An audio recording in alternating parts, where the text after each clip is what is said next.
Hello, hello.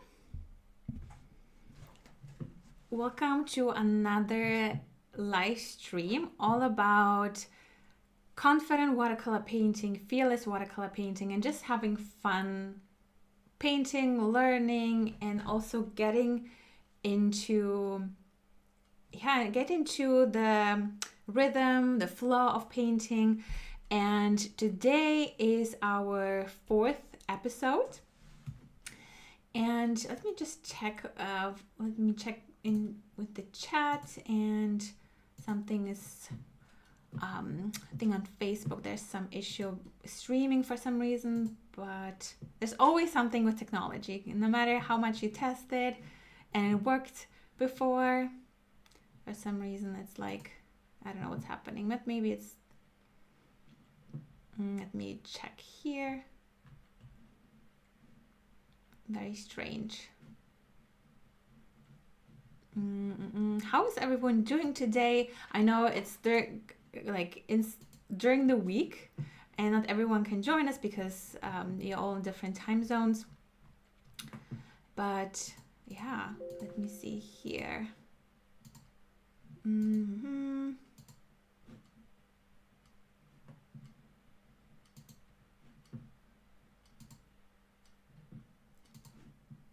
Yeah, it works for me here, or something is very strange. No, are we live? I think we're live. Hi, hey Karen, hi Althea. Thanks for joining. Yeah, I don't know. There's some issue for some reason and on the other connection. I don't know why, but let's just roll with it.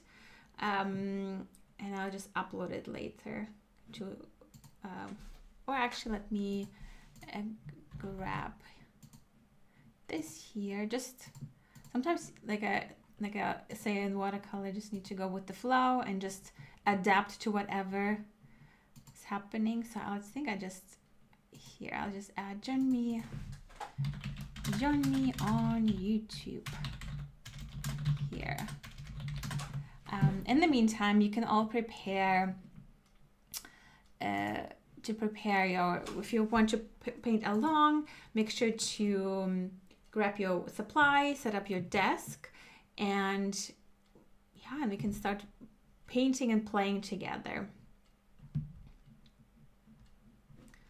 Okay, I think this works for now. Hey Debbie, waving back to Canada. Hey Divandi Studios. Yeah, I see so many familiar faces. Thanks for joining our live stream again, where we're going to continue our series all about confident watercolor painting, fearless watercolor painting, and just removing any types of fear, overwhelm, doubt, anything like that, and really break it down into simple steps, simple processes, because I believe that watercolor painting is the most rewarding and fun medium that you can choose. And I might be very biased because I love watercolor, but I've painted with other medium like acrylic, drawing, color pencils. I tried the oil painting a little bit, and I switched back and forth different mediums, but I was like, okay, let's really dive deep with watercolor. I really want to understand like how can I recreate certain results, because when I just started, no one really taught watercolor painting. Even like I remember I started watercolor painting when I was in high school, and I chose that as my and like the last 2 years it's like A-levels preparation, and I graduated in art and English and other lessons, but subjects, but I chose watercolor. And I remember how I got my very first watercolor set that was not just student grade, like not even student grade. Before it was more like children's set, like these round cakes. They are very chalky, and sometimes, I think that's mostly they were all like round, and they were very chalky. They just, you don't even realize it to a certain degree, because you just use it for everything to cover, I don't know, just even like some crafting things, not just painting. And so when I was really focusing on graduating and using this medium as like my main thing, I upgraded, like for the first time went to an art store, not just like some regular store where you can buy everything.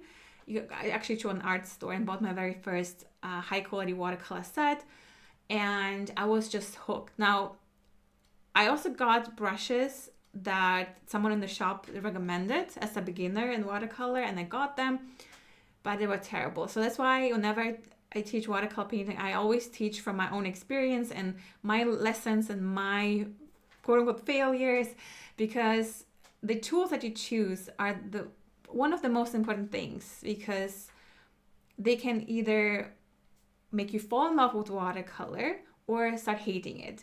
And I already got like very good quality watercolors, and I really loved how it blends and like the colors and how glowing they were, but the brushes were terrible. They were like, I was saying, like it's just painting with Barbie hair. So if you are completely new to watercolor, or maybe you felt like no matter what you're doing, no matter how, when you follow a tutorial or a class that just doesn't turn out the way you want it or the way it's shown in the class, then really troubleshoot, go and look at your watercolor supplies. And I have a link in the description box below to a guide all about watercolor supplies. And it's not just a checklist here by what I'm saying, it's more about really understanding what to actually look for, how to even know like what's good, what's bad, and what's the difference, because this is where the confidence comes from. When you actually know what you're doing, you actually know some of the parameters and characteristics that you need to look for, and then everything is easy. Because when we start painting, you will notice that some results might not be exactly the same. You might notice, wait a second, her brush holds more water, like, or my painting dries more streaky, like what's going on? And maybe you follow everything to the T, this timing, everything, maybe our, the humidity, how cold or warm it is in the room, it's the same, but the supplies are different, and you can't expect, like, even if I would come over and use the supplies you have, might get different results if I painted with my own supplies, because it's really a foundation that you really want to make sure that you're not skipping on. Alicia says, it's so wholesome. We all are on the same page from different places. Yeah, I love that, right? Yeah, so that's why when I start teaching watercolor painting, it's really, I was starting my story, I really wanted to get to the bottom of how watercolor works, and really learned about color mixing and painting in general, techniques, supplies, everything, because I was kind of like tired of just like painting and then hoping for the best. Because I remember how I was like, okay, sometimes I get this vibrant green, some vibrant purple, but next time I have no idea why it didn't work out. I was like, I use the colors that everyone's telling me, like yellow and blue, and I get green, but I don't get the same green. I get the muddy green, and same with purple and different things. So it's like I was just following along when someone was saying, take this, maybe let's mix purple, let's do this, but no one really explained how watercolor actually works, and how like what goes into creating a painting, because it's really not about following and just repeating what everyone's doing. It's more about understanding why you're actually doing it, so you can actually understand, like, no matter what happens on the paper, because we have two different people painting, and for someone maybe paints a little slower, some maybe slightly faster, maybe temperature is different, things like that. But if you know what to look out for, you know what to focus on, what's going on, and why you're doing things, and how to troubleshoot, it's so much easier to then first not panic and get scared, or I don't know, just panic in general. You know exactly, okay, this is happening because this and that. And it's more really about understanding the process. And so if you want to learn more about really how watercolor actually works and what it takes to create your own watercolor painting with confidence and ease, and actually like really learn more about the why behind, not just the what, and just how to and follow everything, but more actually understand it. And make sure to join the priority list to my Paint to Paper challenge. It's happening next month. So it's still April, but so in a few weeks, I'm hosting the challenge. And at this point, I think we had over 20,000 people or something going through that. And this was like the very first step for so many who were like, they call themselves well-watched but hardly practiced watercolor beginners, or someone who was just watching, or someone who just tried to paint, but they really wanted to understand like the science behind, like really understand it, not just follow, but actually understand and knowing what to do themselves, like when they paint on their own. And so this is how the challenge was born, because I really wanted to like strip down all the noise and really focus on what really matters. So the link's also in the description box below. So make sure to join the list so I can actually notify you about it. So I know with YouTube, it's not always like sending out notifications, and it can get lost in all the sea of other videos and everything that's happening. Like there's so many like ads and websites now. I'm like, sometimes I went to look for something and I'm like, what is this? It's completely unrelated, and what's going on? And it's just, I don't know what happened to YouTube. It's just like very strange. Like it's a search engine, but yeah, that's very strange. Yeah, it's a good question. Like, let me know also in the chat, like how long have you been painting with watercolors? Have you just started? Have you been painting for a while? Is it your maybe first few weeks, maybe a few months, maybe a few years? Like where you're at in your watercolor journey? Let me know in the chat. And as you share, let's start preparing our workspace if you haven't already. I will share my screen also, and also I brought some reference images for our lavender field, because today is all about really playing. Now, in the very first episodes, we were talking about mindset and setting up our mind for success, our desk for success. We broke into our supplies and played, and just like really talked about how to remove the overwhelm just by separating the paper into, like dividing the paper into smaller sections, and just having fun just with very simple color scheme, simple way of putting paint to paper. Then we talked about, okay, how do we intentionally create our painting? How do we not just take the reference, start painting and hope for the best? Now we took a step back and thought about, okay, this is the reference. How can we make it our own? What do I actually want to capture here? Why do we, like, what is the story here? We talked about composition and how to choose where to place everything. So if you're just joining us, all the videos, all the live streams are in the live stream tab on my channel.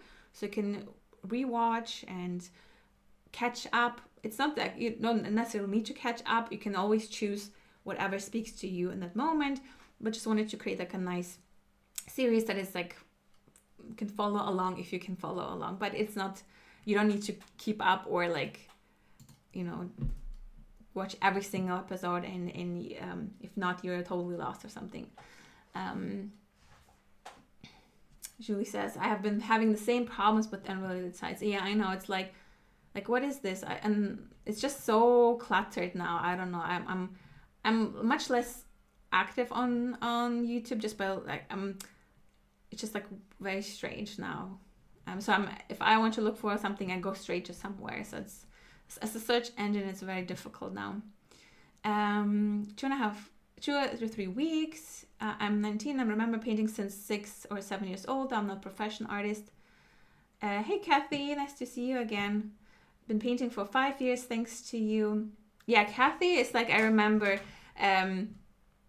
I still love like the story that you told us when you went to the cafe, and you with your friends, and you brought your art that you created, and you left empty-handed because everyone's like, I want this, I want that. So, and I'm happy to see that you're still painting and exploring so many different projects and like themes and things like that. So it's like, that's why it's so important to start in a way that it feels less overwhelming. It's fun, it's easy, because I don't know did you start with the paint to paper challenge? I don't know, it's been so long ago. Or maybe you started with some other class that I did. But I know like the foundation is like the key to success, because once you understand how watercolor works, what you look like how everything works, what you need to pay attention to, everything is just so much easier, because then you know, okay, this is my reference, this is how watercolor works, let me now mix and match what I need to do to achieve the results. Because otherwise it's just like it just feels like you're just flying around and just nothing where you can have stability or like a solid foundation where you can stand on to create your art. So Betty says, just started watercolor and I found it very, very challenging.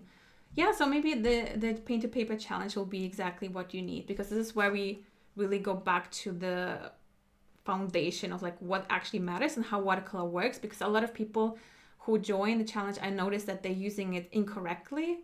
And it's like, yeah, if you use it incorrectly, it's much more difficult and challenging.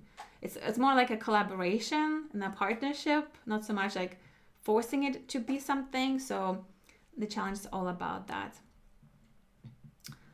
Jenny says, struggling for 2 years.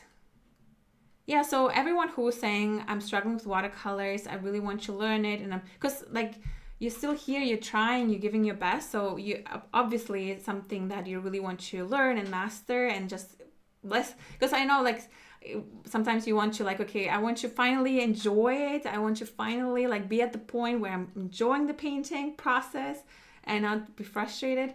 So I totally get that. So make sure to join the challenge. So it's the challenge solely free, so you can join us next month. The links in the description box below. So yeah, let me start. Okay, it's so nice to chat with you. So I'm like already 17 minutes in and we haven't painted anything. So, but I like to chat and see where's everyone at. It's super helpful and also interesting, and also like for everyone to like see where everyone's at. All right, so let me share my desk. So I already set up my painting supplies the way I showed you in the previous episodes, the episode number 1, I believe. And if you want to learn more about watercolor supplies and like what you need to look out for, because as I said, like watercolor supplies, especially the paper, is like the most important thing in watercolor. It's nothing where you can really skip on, because yeah, it's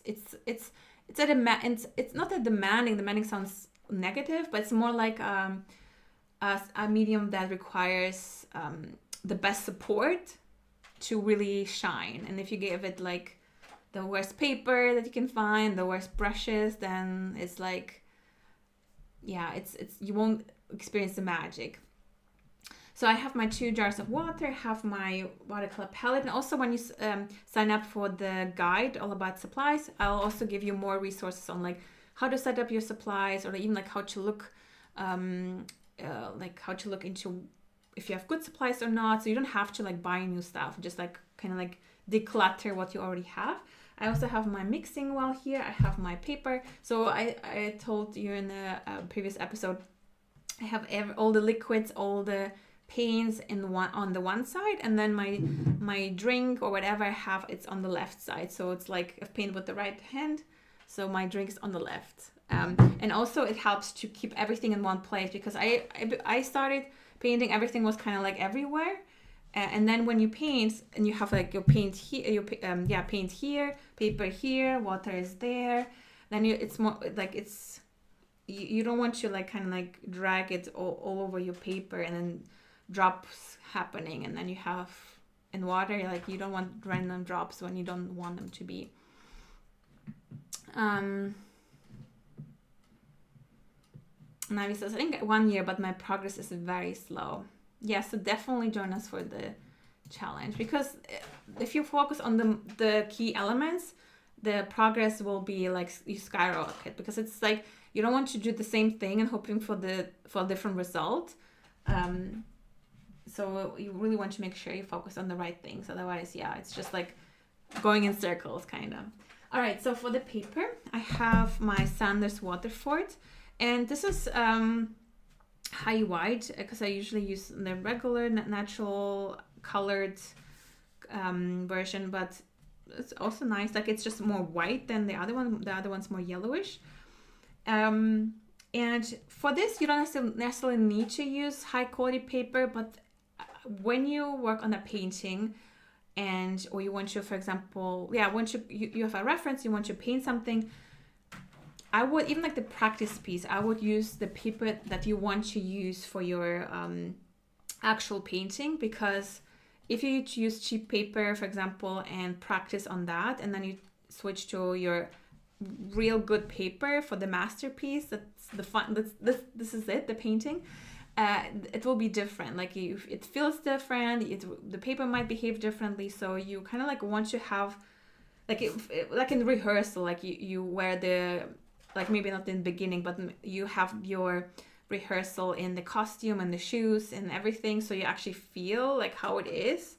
So it's not like you're thrown on the stage and all of a sudden everything's uncomfortable and like you're not used to it, you don't know like how to move in this outfit or something like that. So exactly with the paper, you want to already know what to expect, how the paper will behave and everything like that. So you don't want to change, especially with paper. This is one thing, that's the main thing.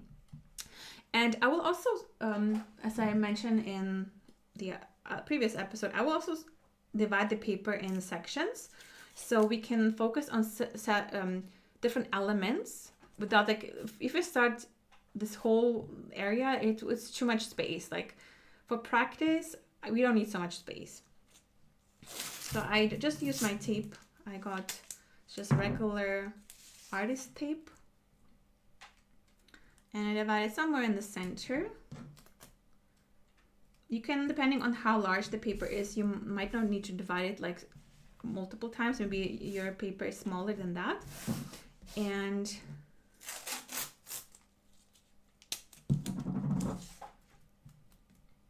also like that. So just 4 sections. This is kind of like I like to do like this size. This is, let me see, this is 12 inch by 9 or 31 centimeters by 23 centimeters. And this is kind of like I don't know if it's a poster card size or something. Probably not, but it's a good, it's not too small.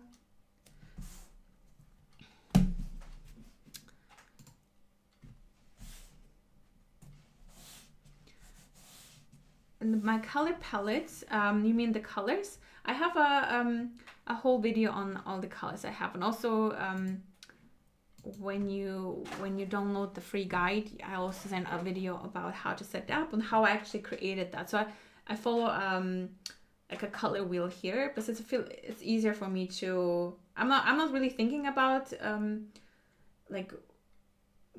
like color wheel as I'm looking for my colors here, but it's just, I know already because if I had yellow here, one yellow is there, then a blue is here, and then everything's just random, it's too much friction. So I want to make sure everything follows a certain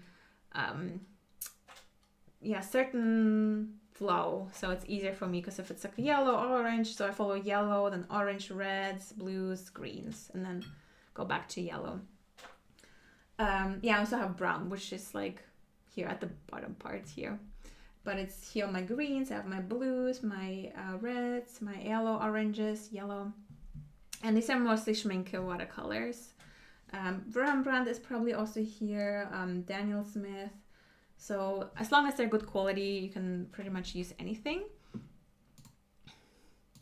All right, so let me see. So I also brought some reference images. So last week we used this reference to really talk about like composition and how to divide the paper so it's more interesting, and also how to tell a story with your own painting. Because one of the things that I was sharing is that when we start with like, okay, this is a reference at start, and we have like no plan whatsoever, it feels like we need to come up with everything on the fly, and then it's stressful. Then all of a sudden, wait a second, I didn't think about that, and wait a second, this looks off because it's, I don't know, it's just like panic mode, or just like more frustration because you don't have a clear plan where you're going.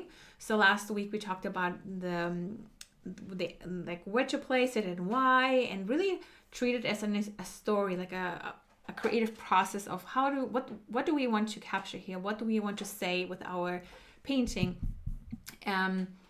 And this is the reference that we used, but I also brought some other ones just to show you how different it can look. And I mean, like, of course, like flowers and in general, they look different depending on the light. Like, for example, here, or like even the camera, like you can have more saturated colors. You have maybe a more sunny day. You have a sunny day. Everything seems more vibrant and clear. But you also have like this one, like it looks more photoshopped, as in like it's really like very vibrant colors. And I mean, someone took this picture, so it's not AI generated either. So it's just different. You can see the vibe is different. So you can, with watercolor or like in art in general, everyone has their own preferences. So everyone maybe prefers, like, someone prefers more vibrant colors, someone prefers more muted colors, so more like paler versions, or just softer colors in general. But at the same time, we also have we have this opportunity to play around with, okay, maybe during the day the colors will be this way, during the evening the colors will look this way, during a sunset, during a stormy day the colors look different. So purple is not just purple, it always changes depending on the time of the day, and also the season, the weather and things like that. So no matter what purple you choose, it really depends on like what kind of, again, like what atmosphere you want to capture, what kind of vibe you're going for. Do you want to make it more vibrant? Do you want to make it more subtle? Do you want to have both of the worlds somehow just incorporated? And there's no right or wrong. It's just like you have the reference and you can let it inspire your painting. Like, even for example, how the pattern looks, like you can see in the upper reference that we used last week, we have this building in the back, and everything leads to the building. So it's kind of like the leading lines, like this is where the viewer is looking at, because the lines are all looking like pointing towards that building.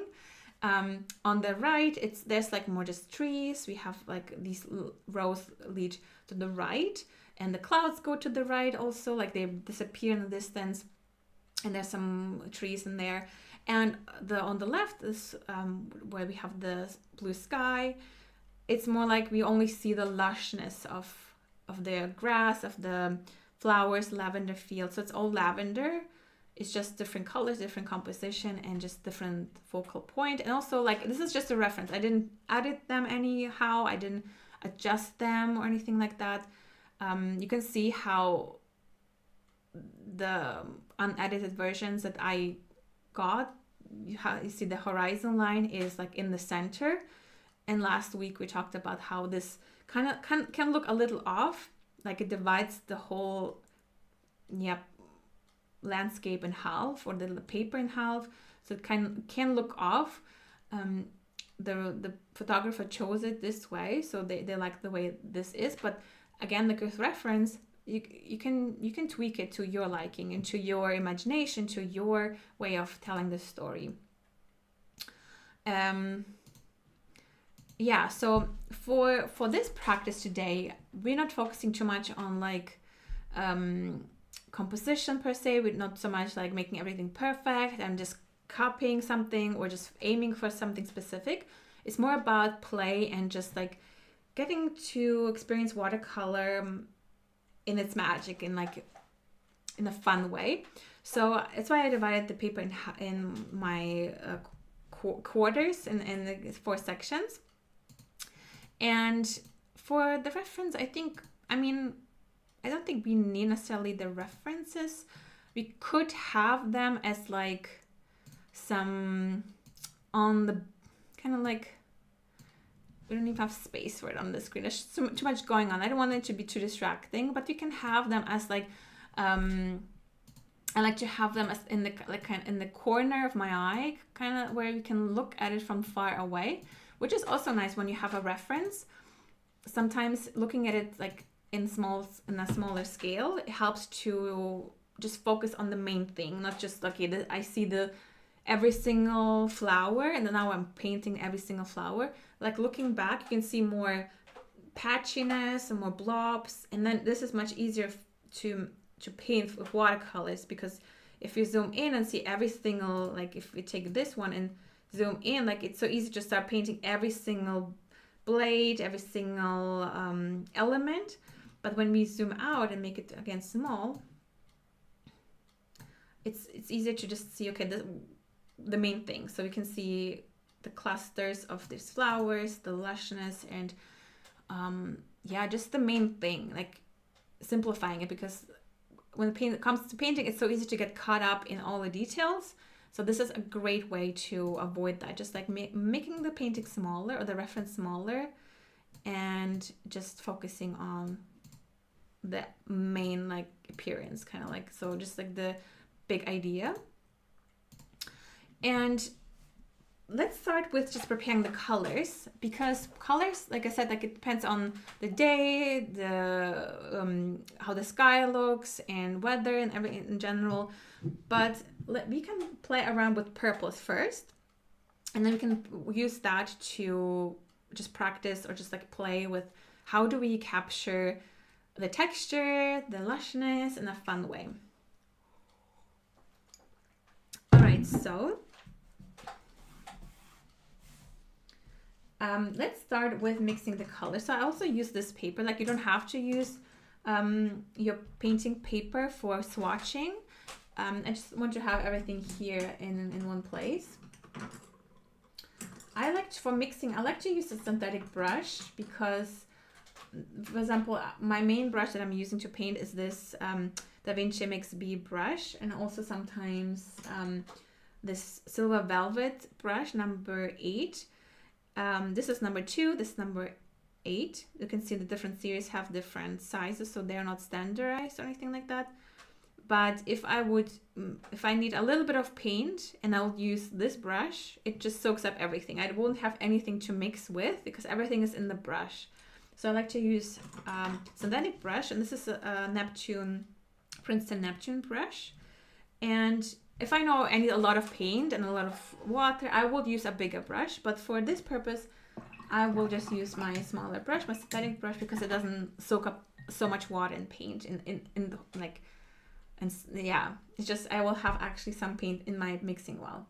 So I'll start with a little bit of water, and I'll show you the colors I'll be using for my purple. So I don't have any pre-mixed purple because I don't paint a lot of like purple things where I'm like, or I'm not, right now what I'm painting or the way I'm painting, I don't need like a pre-mixed purple.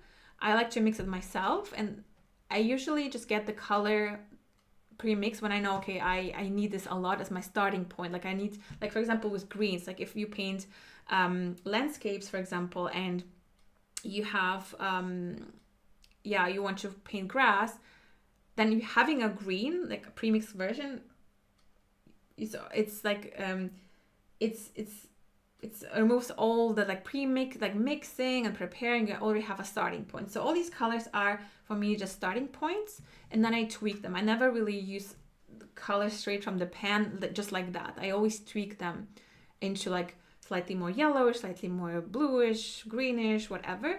This is just like the starting point. So for the starting point, I will be using, first I need to make sure my paint is clean. I feel like probably mentioned, I'm a very messy painter, so my colors are also not super clean here, but you can always clean them, so don't worry if you have some pigments in your palette. So this is my my pinkish red. So this is Kodachrome Rose. You can also use Carmine Red. So this is to make it more visible, I'll use a little bit of water. You can see that it's a little like a pinkish color. It's not really magenta. Magenta, I believe, is even more vibrant than that. So this is my my cool red, because the other red that I have is a cadmium red. This is more like a tomato type of red. So this is more like a pinkish, like sakura type of pink. And for my blue, I like to use either a cadmium, not cadmium, what I'm saying, cobalt blue light, or an ultramarine, because ultramarine is like, it's because we don't want to use a turquoise type of blue because it's too green. Like, we want to have a color that already wants to create a purple. So this is a little bit like this pinkish. It's not tomato red, but it's warm and like, yeah, too much heat in it. It's more like a cooler red compared to the cadmium. And for the blue, I'm using ultramarine. So this is how my ultramarine looks.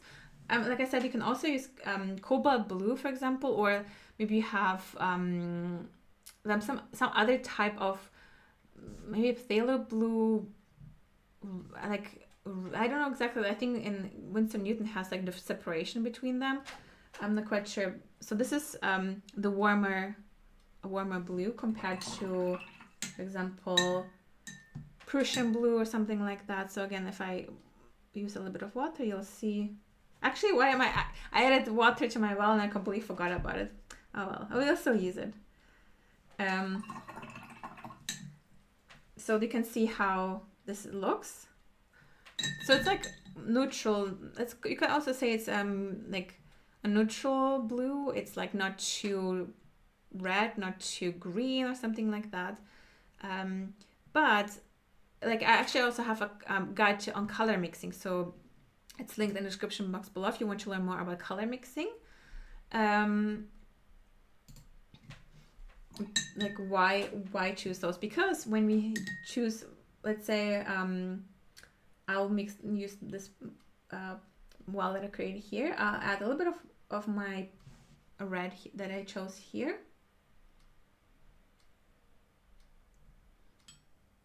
So this is what I have now. It means maybe it's too watery. Let me add a little bit more pigment. It's a little bit more.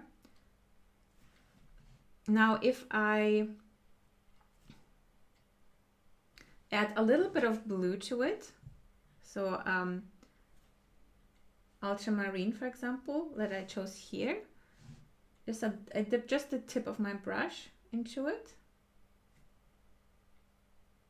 I make it immediately a little bit more bluish.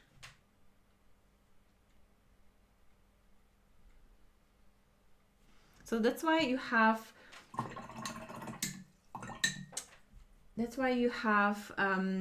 these starting points, so you can tweak them. Like, you don't need like 5 million different versions of pink unless you really want it. And maybe there are differences in like maybe transparency and things like that. But you can mix most of them yourself. So I switched to a smaller brush, my Silver Velvet number 6.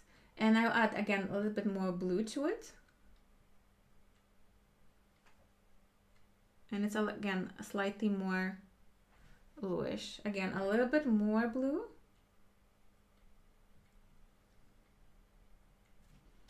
Maybe a little bit more. So if you don't see a difference, just add more of the color that you added. A little bit more. Just the tip. Depending on the size of the brush, you might need to swirl more around. And then more blue.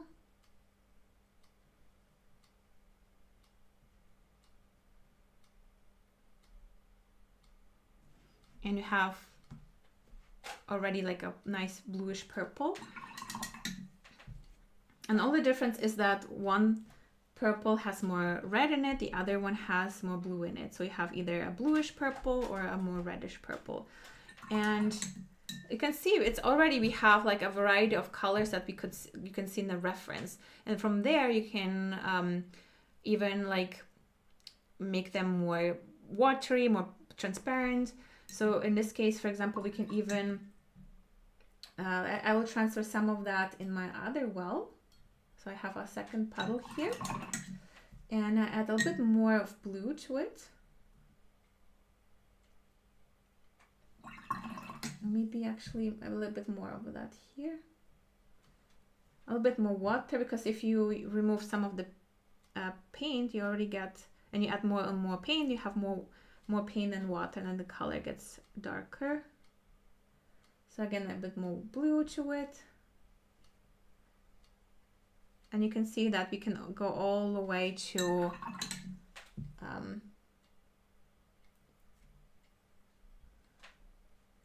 almost the initial color that we had, like this one. And this is why I'm saying, like, you don't need a ton of different colors, anything like that. You just need like the main colors, and then you can tweak them into anything you want. And then you also know the relationship between them, because if I would like pick random purples and reds and everything like that, everything will be unrelated and random. They wouldn't like, yeah, just random colors. And this is, everything is kind of related, because everything we have this pink, we have in everything the blue, and it feels like yeah, they're all the same family.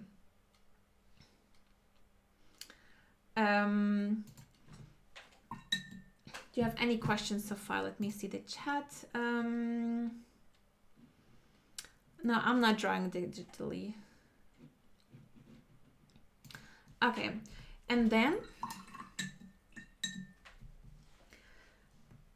we can also, another fun part is that, like I said, we can use water. So if I, for example, transfer that into my next well and add a little bit of water to it, I get the same color that is slightly more watery.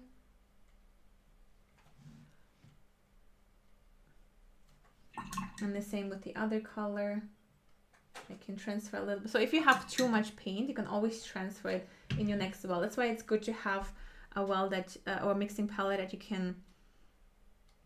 have different wells, so you can transfer them, and because if you have too much water and you keep adding more and more pigment, and at the end it takes too much time, you maybe use too much pigment. So yeah, just transfer it into the next well, continue with less water, and just add more pigment. All right, so this is that. So these are the colors, so the main colors for the field. And from there you can either make them darker, or maybe, like I said here, lighter. And the other fun part is that you can also introduce some like brown to it, to make them a little bit more, yeah, maybe I see some of the field shining through. Maybe there is some, just like some green mixing in, or like some variety, because if you paint just with one color, it looks flat and boring. So introducing different colors is also a great way to make it more interesting. So for example, if we already have these purples, so we have a reddish purple, and we have a more bluish purple that we had here. So I still have those wells here. So this is my starting point. If I now add, for example, so if I would add more blue, I will make it a little bit more bluish. But I can add, for example, a brownish color, like for example, burnt sienna, or English red, I believe is also more like this reddish brown. So I add a little bit of this reddish brown to it, into my purple here. And this is what I get now.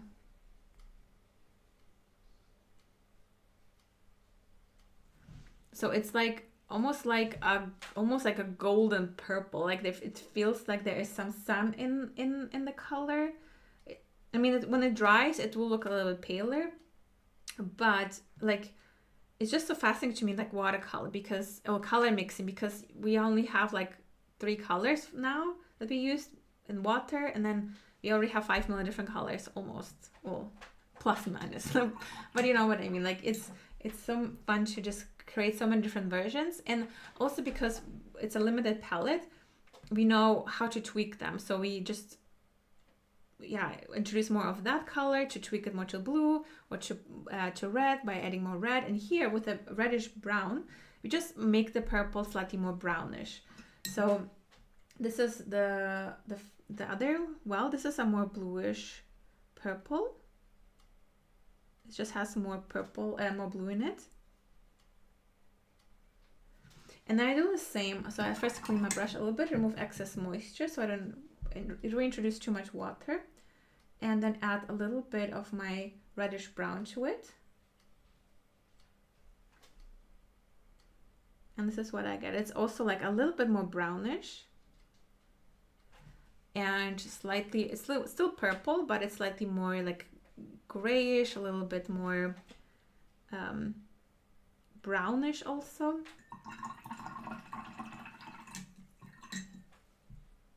And these are the colors that you can all, like you can see how you can, this is pretty much, you can use it for your lavender field. Basically you can choose a vibrant purple by mixing like a 50-50 depending on how strong the colors are. Like it's hard to say 50% of that, 50% of that. It's more like tweak it, add as much blue as you need to get the purple that you want. Like if you wanted to have it more in the more reddish, have more red in it. If you want to make it more bluish, add more blue to it. If you want to make it more like in a sunset, maybe it's like it's more different vibe that you're going for. Maybe it's a darker in the evening. You might want to add a little bit of brown to it to tone it down. And from there you can always like make it more watery. You can introduce some more darker colors to make it darker. So there's so many fun ways to play around with color mixing. So these are the colors. So we can play around with those, and also with greens. Like we can also introduce some greens to it. So I like to have like some pre-mixed colors like May green. I like to have like olive green. But if you don't have those, you can also mix them yourself. So this is a whole different lesson on color mixing, because it's just you can talk about color mixing for hours. But for the green, just choose if you have already a pre-mixed green in your mixing well. For example, if you have like a vibrant green, like it could be even, this is a May green, for example. But if you don't have May green, just choose like a lemon yellow, for example, with ultramarine, for example, or cadmium yellow with a coolish blue, like cerulean blue or something. Just like, and now again, if you want to learn more about color mixing, make sure to download the guide to color mixing, because there's a lot of what goes into color mixing. So I don't want to overwhelm with the color mixing terminology and how it works. But we can, or if you have, like if you, for example, have a green like that, it will be too tropical. Like it wouldn't fit with all our other colors, right? It just looks off. So, but we can always tweak it. We can always make it more natural by adding, for example, cadmium yellow to it, or a little bit of red. So we can already see I used my vibrant phthalo green. I added a little bit of cadmium yellow, and I turned it into a more like a similar, like almost similar to my May green. Just need to maybe a little bit more yellow, and it's pretty similar. So that's why if you know that you will use a lot of May green or a similar color, then you can buy a pre-mixed version, so you don't have to constantly mix it. But we can start with, for example, a field with these colors right here, and then move on to some of the with some green in that. Let me just check the chat again.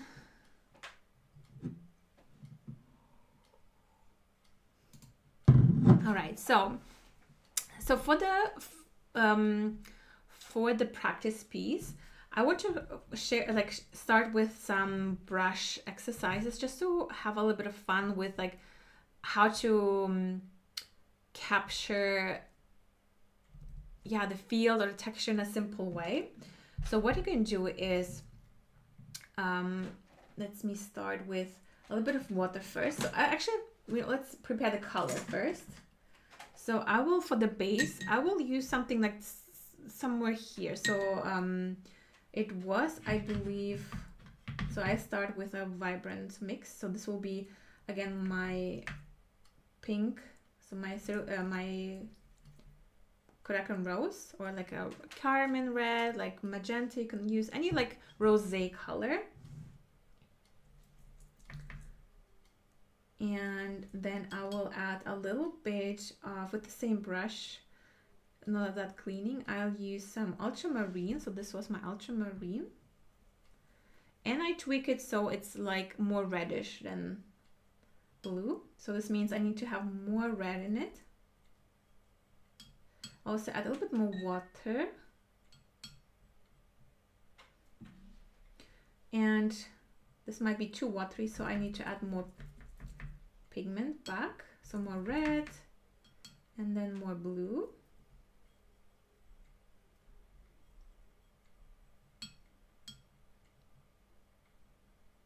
A bit more water. And this is how it looks now. So it's more reddish. So it's not super close to the reference, because if you can also get a pre-mixed color that already looks like that. But in painting with watercolors, especially, like it doesn't need to be exactly this color. Like you don't need to like go in like and check what kind of purple that is. You can just get the general idea. So it could be even more bluer than that. And also on camera it looks more like pastel. Like it's what you can also do, you can also introduce like opaque white and make it more pastel looking. So because with watercolor it's transparent, so you don't get this pastel look unless you add some white to it. So white pigment, like yeah, just like a white gouache, for example. So without, like, even if you use water, you don't get the same effect. But this is how the color looks, a little bit more diluted. And I'll start with clean water first. I'll apply clean water to the paper here.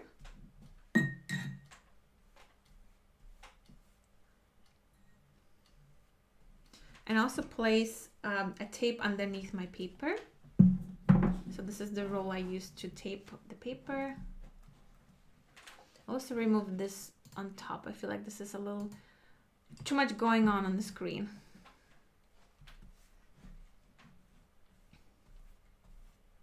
Like that. So I'll apply just clean water to give us the base. It's number 50 brush by Da Vinci Casaneo. So it's like 5 centimeters, I assume that's what they mean by that. Also I have my paper towel in my other hand. So it's like on the right we have the liquid, on the left we have the paper towel. And also here on the bottom, where this is for the brush, where I'm like use it more directly after cleaning my brush and things like that. And this is more like for more control, like if I need to remove more paint or water. Bit more water. And what I will do is I switch to my bigger brush. So this is my Da Vinci Mix B brush. So the size of the brush always like correlates to how large the area is that you want to paint. I'll also make sure it's damp, because if my brush is dry and I go into my mixing well, I will soak up everything immediately. So we don't want that. So I pre-soak it. And we can start like at the top or even at the bottom, depending like what we want. But for now, I want to just the texture, just a fun way to create the texture. So I'll start just applying it on the back like that. So nice, I like the color. It's like very juicy, but not super strong purple that just blinds your eyes. So just like that. as the base. And you don't need to even like try to create an even wash. Like you don't need to make sure that everything's evenly applied or anything like that. What you can also do is you can even make certain areas darker. And if you follow, like, let's say, roughly, if we follow the reference on the left, we could even like say, okay, we have like some lines going in this direction, just a little bit like lines here in the distance, like, and then it goes a little feathered out just a little bit, so it's not just a flat wash. Like even adding more wet on wet like that. And another thing is, like, what I like to do is, so let's say we make it a little bit close up, but without going into all the details. What we can do is we can use the brush. And what I like to do is I like to kind of like almost draw with it, but not really. So I hold my brush like up, so it's pointing downwards. And then I go up and down with it. So just like as if it's like a pendle. But instead of just going up and down, you can also go to the left and right. And the lavender field, they usually like look like a fan, like they're just fan out a little bit. So what you can do is you can also move your brush like that, like you can fan it out like that. And right now you don't really see much of the texture or anything like that, but as soon as it starts drying, you will see, because it's like it makes a difference to when you choose different colors. So for example, if we have this darker version, so this is my purple, and I add let's add a little bit of, yeah, just more pigment, like just like the pink, the blue was here, and I also add a little bit of this brown earlier, red brown. So I remove excess moisture just by gliding the brush along the edge of the well. And again, we can start adding either like these lines just to make them more visible.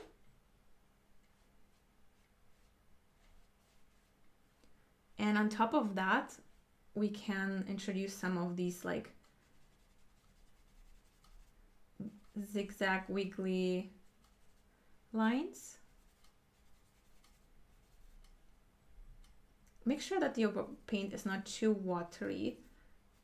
Just like play, just like the texture. Like our brush is not, it's not like we paint by numbers where you fill in sections and paint. We literally paint with water, and then we can decide like how we move the brush even, and let the paint do its thing. And we can also switch to a smaller brush for now, because I feel like this holds too much water and paint.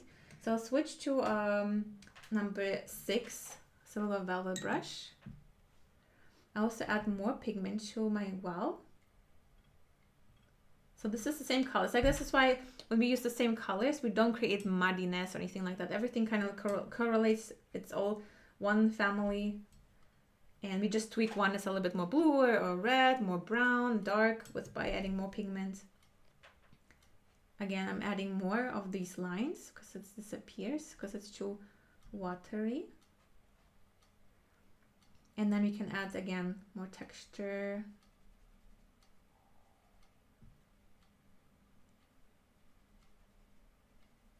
And then we just need to let it dry a little bit, because otherwise it'd be too, yeah, it just blends together otherwise. So I want to let it dry a little bit, and then introduce a little bit of water, because you can also not only paint with pigmented water, but you can also paint with water itself. So pay attention to how shiny the paper is. You can see it's really shiny. So this means I freshly applied the paint. And this is where the paint is, yeah, the very first stage, basically, where it's not drying yet. So it's freshly applied. And then once it starts drying, you'll see how the shine disappears. So I'm just adding a little bit more wiggly line along this edge, so it's not too straight.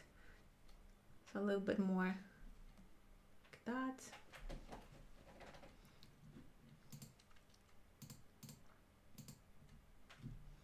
And wait a little bit. Well, what I also like to do, once it's slightly less shiny, I also like to, sometimes depending on what I'm painting, I like to sprinkle some water on top just to kind of like add a little bit of texture, a little bit of air to it. Because sometimes when you paint like, not a thick layer, but just everything is even, it feels like there's less, like there's no air to breathe. Like it's just look a little bit flat, even though it's not flat. Like there's something missing. Like maybe it's my perception of the painting. But if, for example, if we sprinkle a little bit of water, so I load up my brush with clean water, and then just tap with my finger on top of my brush, just like that, all over my paper. You can see it's a little like, it looks like not snow, but like some sparkles. And again, you don't need to apply it everywhere. It's more like you can decide where you want it to be, but the water starts pushing away the pigment and you get these nice texture. Some might disappear a little bit depending on how dry the paper or how wet the paper is. So if it's relatively wet, it just disappears with everything else. But if it's more on the drier side, a little bit already drying, you'll see that it stays mostly. But we can also do the same and draw. Like I use the water in my brush. Again, it's under control. So again, if you want to learn more about like the foundations of watercolor and really like what to pay attention to, because there's so much to cover and I will sit here for hours, make sure to join the challenge, the paint to paper challenge. So we can also use the brush and have the water here, and I'll use the same. So instead of using water, we can use instead of using the paint, I'm using water, and you can do the same here. So I'll just draw with water. So again, I clean my brush so I remove excess moisture, and do the same. And you can only do that when there's still shine in the paper, because if there's no shine, or like maybe it's already too pale, like more too matte, there's like no shine at all, you'll get very hard blooms. We don't want that. We just want to kind of get more texture, more air into our painting. So I'll use, so you can see how shiny the paper is still. So it's still shiny. That's why it's important to use good paper, because otherwise it might start drying already like 10 minutes ago. Okay, again, I'm adding some water. Clean my brush because I don't want to reapply the paint. And if it's too wet, too watery, the paper, then it won't work. Like you want to make sure that it's not super shiny, otherwise it will disappear, this whole texture that we're working on. You can also even like here on the bottom, we could add more water to let it push away the pigments. So again, this is more like, you can see I'm just painting with water and paint. First we apply the paint, we build up some of the depth, just very simple without like overthinking it too much. Darken the colors by adding more pigment and a little bit of this reddish brown, just to avoid any like, I don't like to use black in my painting, so I try to mix my dark colors like with other colors instead of black. Also here again, add a little bit more of water, maybe here also, just in between. So almost like rows of look at that. And I hold my paper flat now, so it stays, so it's, otherwise it moves downwards. So it could also work, so you can test it out. In the distance we don't see much of those details, more like it's more here in the front. And I still use my brush and I feathered out, like I'm feathered out in this, so it's not just like a straight, like a fence, it's some go up. You can even like just almost like a fan, so you don't get any round loops or something like that, maybe if you don't want. Okay, also you can add some of that. It's just like sometimes when we draw or paint something very specific,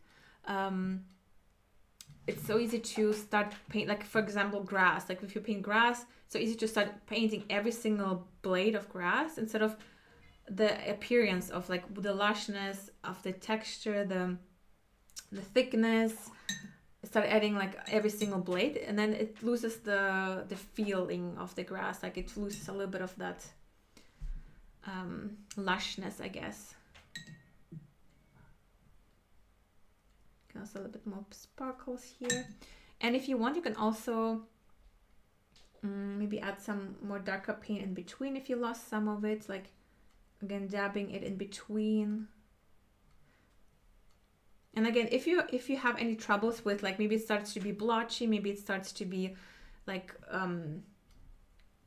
you don't get the same results as I do, don't worry. Like it's not the whole point here. It's just really about like, okay, do I even have the right supplies for it? Okay, what colors? The colors maybe turn into muddy versions. Okay, like what colors did I use? Because this is the whole point of painting and playing and testing. It's getting to know your supplies, getting kind of clear on your idea, on like, okay, what's happening here, and troubleshoot. Not so much now, okay, now let's sit down and paint the whole painting and everything's perfect.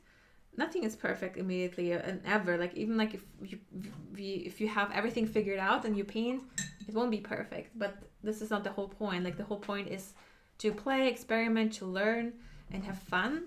And maybe you get some, or wait a second, this reminds me of something. Let me use that technique in my other painting. Or maybe it sparks some idea, or you realize, no, a second, this design doesn't work for me, or something like that. Or even like maybe something, it turns very patchy, and then again you can think about, this is my paper, maybe I need to really start paying attention to the drying stages of my paper, so I can make sure that I don't just hope for the best, but actually pay attention to and make sure that I don't add water where I shouldn't add water, because it's already too dangerous to add the water there. So everything is just pretty much just information. So I'm adding a little bit more water here. It's still relatively shiny, like, because I reapply water and paint, so it's surprisingly. So here on the top, because I didn't touch this part at all, you'll notice it's, in my case, it's pretty much matte. It doesn't reflect the light anymore, but the front part does. So because I just kept reapplying water in there. And the drier the paper, the more visible those textures are. So this is just a fun way to, even if you paint like grass, like if you paint grass, you can paint with water as well. Like, and this is more like a zoomed in texture part. This will like make more sense when we maybe actually paint the whole project. But I want to show you kind of like simple ways how you can play with just color and paint and water, and yeah, and just experiment and see, because it's so easy to just paint like acrylics and paint every single blade, like I said. And the other thing, let's introduce some green to it, or maybe even yeah, let me see here. We had this reference here. We have some brown in that, so a little bit more paler version. So it really depends on how, the colors you want to use. So this one we could make it slightly more bluish. So this means I will just, whatever I already have here, I'll just add more blue to it. So I have my reddish purple, and I add more blue to it. And more water, a little bit more pink. So it's like this. So it's kind of similar, right? Like it's not super, like it's similar. It's just more, if you have more water, it will look similar. So maybe I keep that, and then I have water here on the paper. And the other thing is we have green, so I'll mix that. But one thing I just remembered I want to also show you is, if you have a liner brush like that, so it's a brush that has a long yeah, long bristles like that.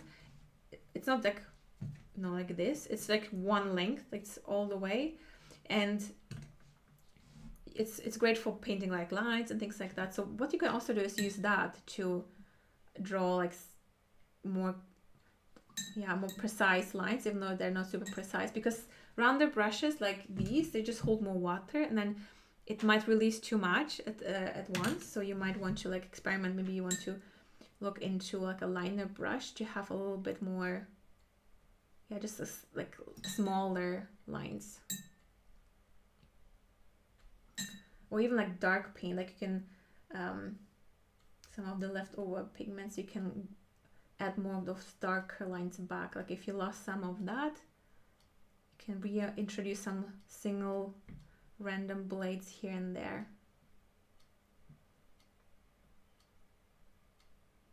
Just like that. And again, this is, you can see a little bit more lush than just a flat wash, and then you have like some lines in between. Okay, and this, okay, green. We also need green. I will clean some of, oh, actually I can transfer that into this well. So if a little bit, no, we don't waste that here. So I can clean. And then here I'll introduce some green. So I'll use some similar colors. So if you don't have May green, like I showed you, I can use cadmium yellow and some of your phthalo green or something like that. I will use May green a little bit, and you can also, instead of making it more yellow, you can also make it more bluer by adding more blue to it, and this will make it more like in the shadow or something like that. Need to make sure my brush is not too red, otherwise I'll create a muddy green. I need to stock up on my May green. I'm running out. So some of the May green.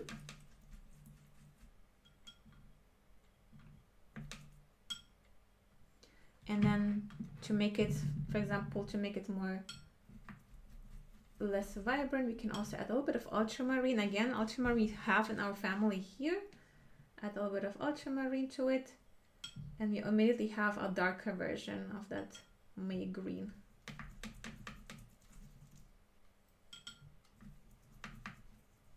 So far we only use 4 colors. 1, 2, 3, 4. And we have like 5 million again. I'm not sure if this is enough. We will see. But I'd rather have more paint than too little.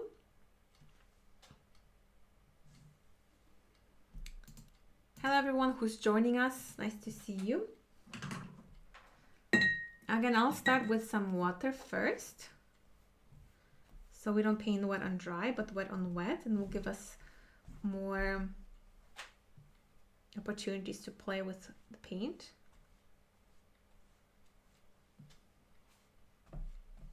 My paper is slightly slanted, and this time I will use the more purple pale version, and this time I want to have a little bit of green in between. And this means that, I mean, if we mix them together, we'll get matte. So to avoid that, we just separate them. We just place them next to each other. So I'll start with this watery solution, and I'll start at the back.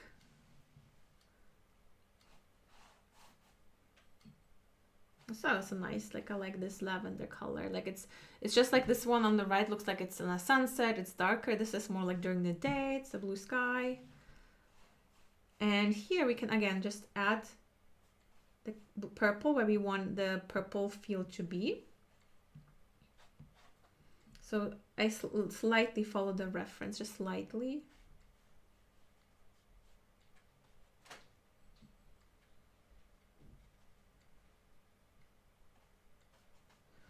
And then you can use even the same brush and add some of my May green in between.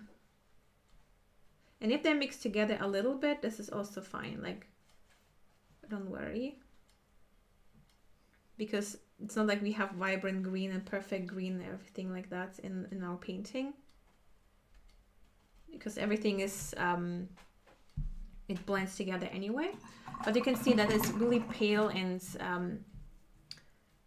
too watery.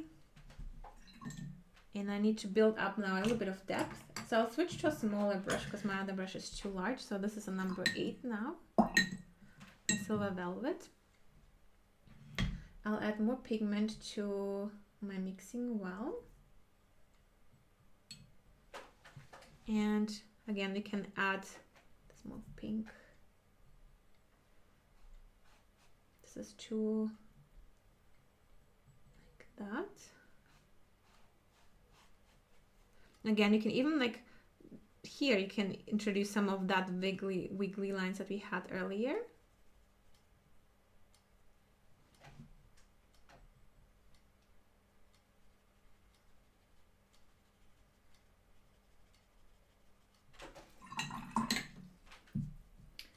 And here, and this May green is just too yellow, so I will just use the green that I had here earlier. So May green mixed with some ultramarine. And again, I'm adding, maybe just here, I'll just add that here.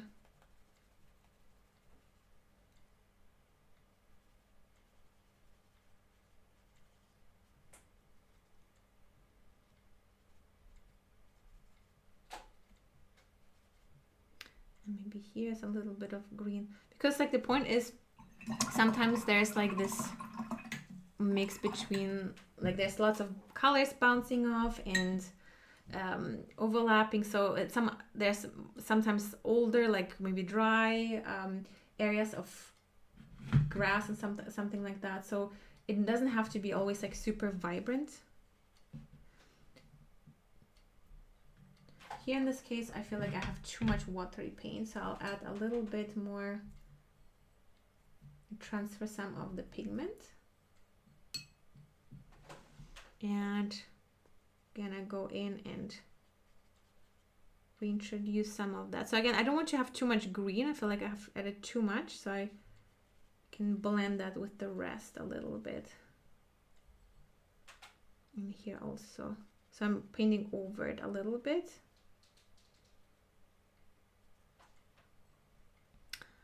And here. And this is also a great exercise to just like kind of like see what happens on paper. Like if I started this whole like huge project, this was too much space to kind of like think about and worry about.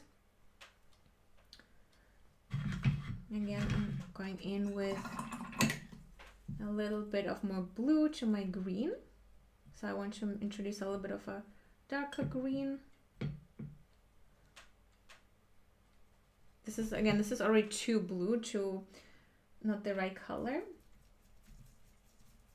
So again, I'm just testing right now. You can see like it doesn't need to turn into a masterpiece, because the whole point is just to, okay, maybe I used too much water, because I feel like I maybe used too much water and had too much green in it. And the green was a little too yellow.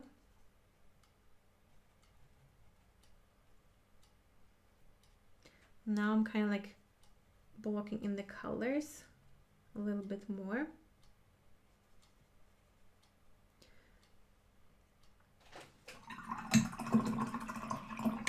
And here in the back you can also add like, again, here. And again, if you want to learn more about like, because like I said, there's so much to consider, like even the drying stages and what ain't too wet, and like how to make sure you don't get blooms and things like that. Make sure to join the Paint to Paper challenge next month, because we will talk all about it. I'll switch to a smaller brush now, and kind of like before things are too dry, I want to make sure I add a little bit of texture here. So in this case, I can add a little bit of water here in the front, kind of like create a fun texture and see what happens. So just where I added the paint, I'll just go over with water and see what happens. Like I didn't prepare any like test project where I already figured everything out. I'm literally painting it with you here and see what happens. And this in the back, I feel like that because this is more in the back, I won't create those details. And here, this is too much paint. You can see how it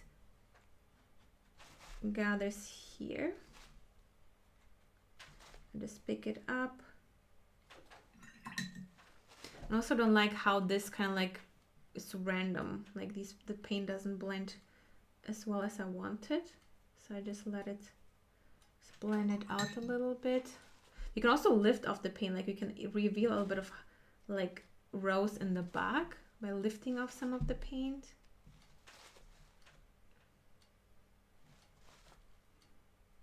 Here we can mix things together.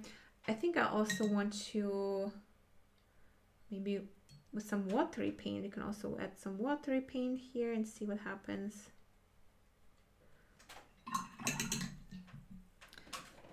I mean, the angle, we don't need like worry about the angle or anything like that. It's more like about the colors. I think might need to add a little bit of darker purple still. So I use a little bit of the purple that I have here that has more pigment. And again, I'm just adding a little bit.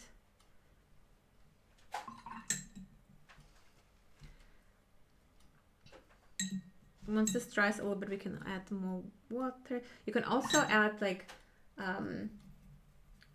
some of, like you can always like use some opaque paint on top later. For now, it's still too wet to do that. Again, I'll sprinkle some water on top just to add some texture. Like with watercolors, like this is I think where a lot of growth happens when you just paint, and no matter what happens, you just keep painting it. Because sometimes you might have an idea and you're like, okay, this sounds good, let me paint that, and then halfway you realize, okay, no, this something is not working out. But then you have something on the paper, because rather than thinking about it and overthinking it, it's better to just put paint to paper and then have something to work with. Like I have so many paintings that are just like a hot mess, but it's just, for me, it's just the part of the process. Like I need to have this first kind of like messy pancake to so I can like adjust accordingly, because it just helps to, okay, this didn't work out because, and then I can focus on the elements. Like I can then go in and start tweaking it, or maybe everything is great enough, or certain elements I can improve on, but I have some certain elements that I can actually work with. Otherwise, if I'm just overthinking, I don't have like actual information that actually in real life. It's more in the head, somewhere in the clouds.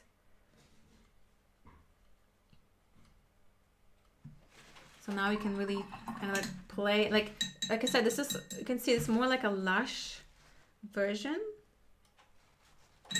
You can even like draw some white, lift some highlights back, make sure it's the brush is clean.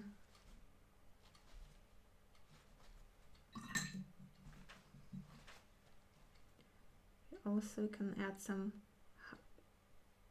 wiggly highlights. And this also is fun to just play. Like you always want to have everything perfect right away. But sometimes it's where we're like, okay, didn't work out the way I wanted, let's play. Like I feel like that like here I didn't have like an idea per se, like I just wanted to see like how could we capture that, and from there we can always tweak it and troubleshoot. But it's like when you have this idea in your head and you really want it to happen, I'm actually like always glad that it didn't work out, because sometimes we hold on to the idea so much that that it's like almost like this pressure, we need to make it a certain way. And then when it doesn't work out, like, okay, let me just, now I can just play and just mess around with it. And this is where the really fun part starts to happen, where you just don't care anymore, you just play. And this should be every time, like when we paint, like we should, like I think I mentioned that in one of the previous live streams, we should care but also not care at the same time. Like a degree of detachment, still caring but also not really.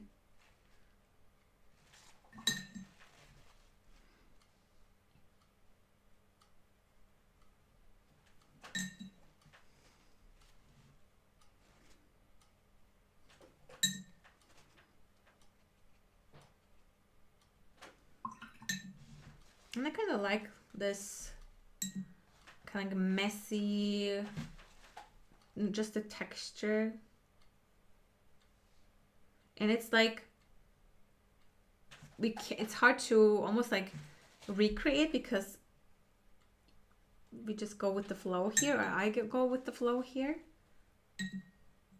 But this is where the uniqueness of the painting comes from, because if you try to recreate everything exactly like in the reference, we don't allow the painting to turn the way it wants to be born, basically.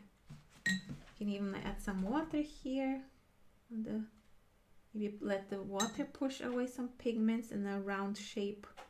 I don't know if I'm making it better or worse, I don't know. But I like how the different colors kind of like create this texture. This is really pretty.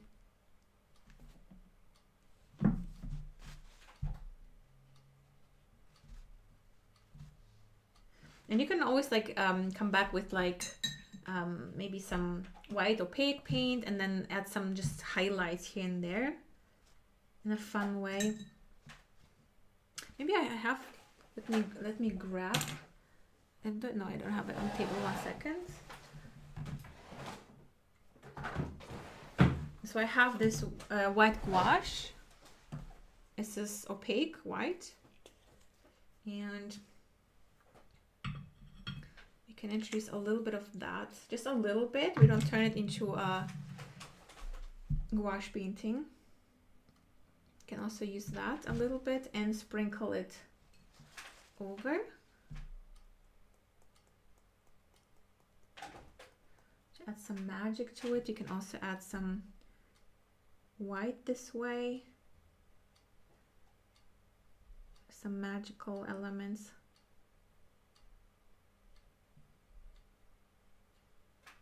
Okay, maybe this is already a little too much because it just doesn't blend out as well.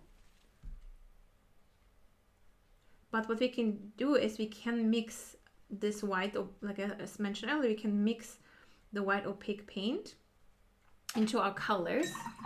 So this means I could use a little bit of this gouache and mix, for example, some pink and blue to it, the same colors, just a little bit.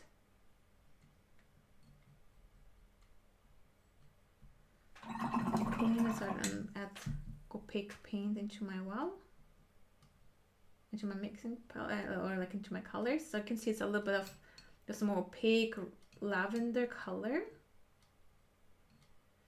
And maybe I can switch to my liner brush.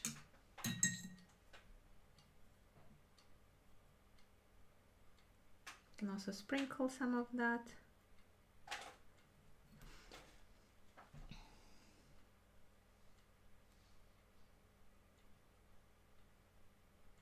Now it's more like an abstract painting, but I kind of like the dreamy feel of that.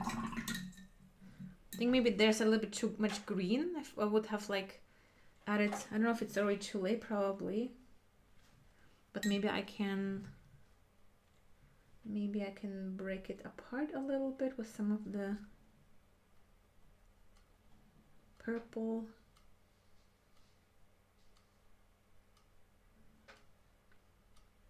I feel like that's just, the green is just too even.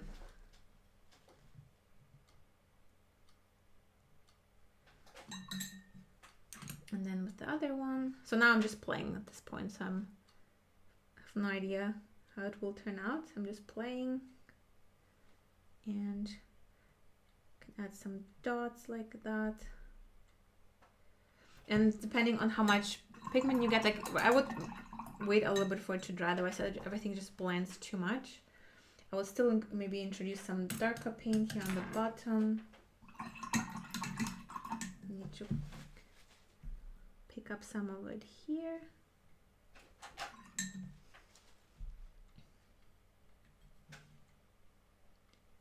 Just add some darker versions here, just a little bit, because I feel like this is maybe too.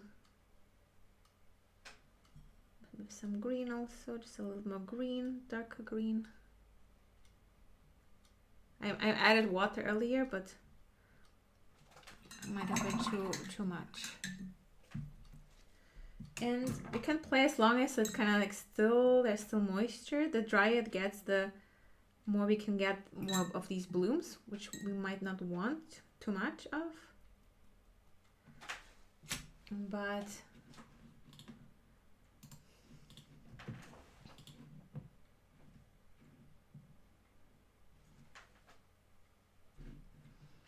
let me see here.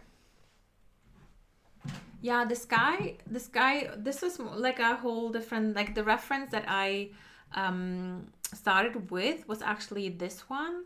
So these are different skies, like it could be a whole different lesson on just skies. I wanted to capture like more the fun part of the field and things like that.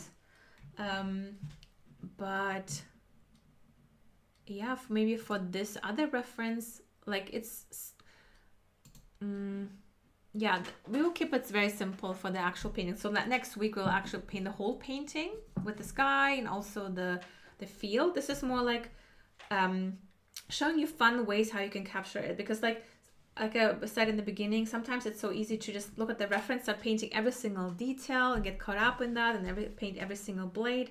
But with watercolor, we have so many options to play around with it and experiment, actual paint with water, not so much with the paint, and just see what happens.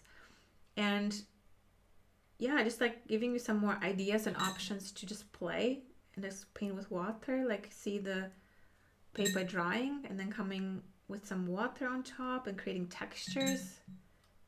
I think this is the magical part of watercolor. The others can't actually, like we can't really, with other media, you don't get such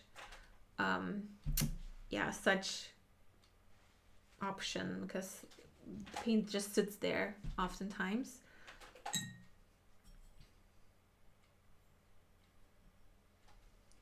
Like some darker versions here, and I think that's sorry, and I'm playing with this too much already. I think that's good enough. I can see a completely different with some greens and still purple, still a little bit of green here and there, and then again you can play around how much of that, how little. This is more like, okay, how can we create the texture in a fun way?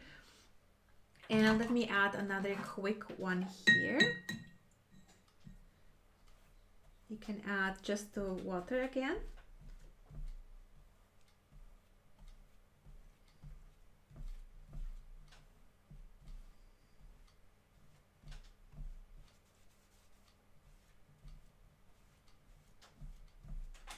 And then we can add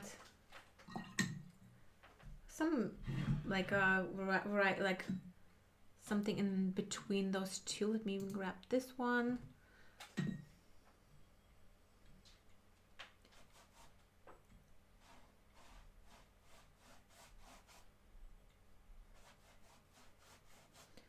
Apply this purple.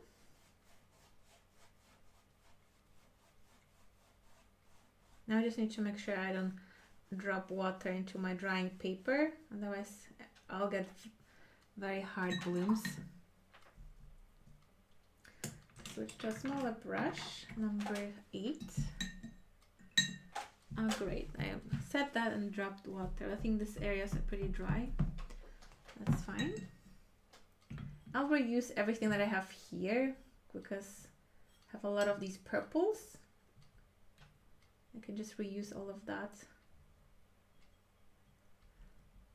You can either even add more here.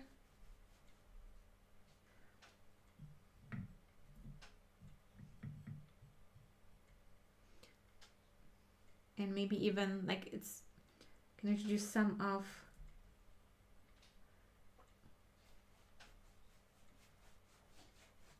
more paint because it feels like a little too pale. And then we can add like some of the lines just with it again with just the dark version. And like here.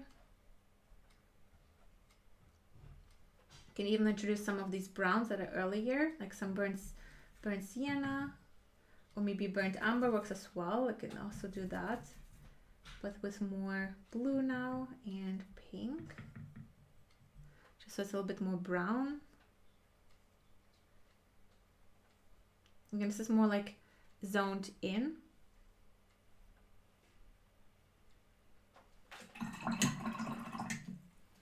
And you can see sometimes when I see the texture of the paper, I know it will be too pale in the end. So I like to kind of, now it's already covered that, but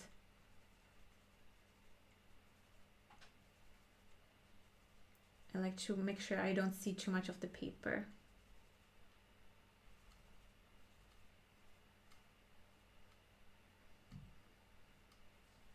Also introduce these lines right here.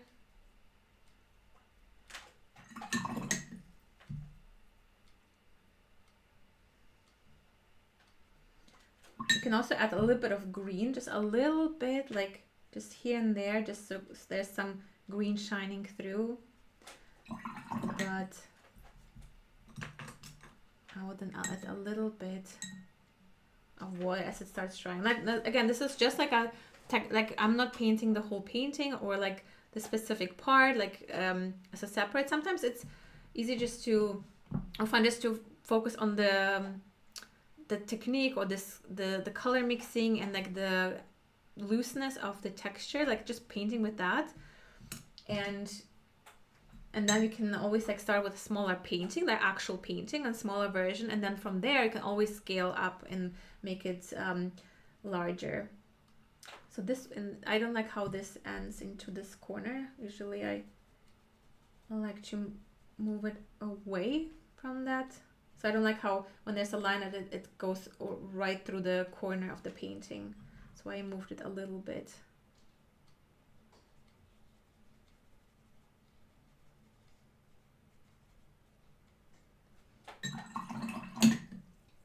Again, you can add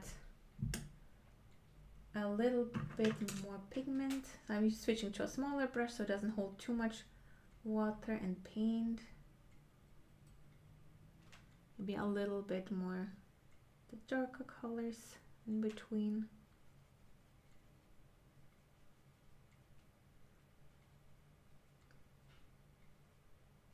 So I'm not touching the areas that are further away. You don't see much of that. You don't see much like it's further away, so I'm staying away from it.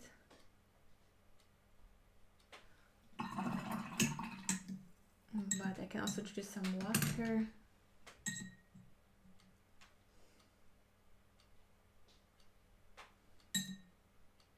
Just to get some white highlights into my painting. You can also just draw these lines that are feathering out. And remove those here, these reference images, so it's because there's too much going on, I feel like.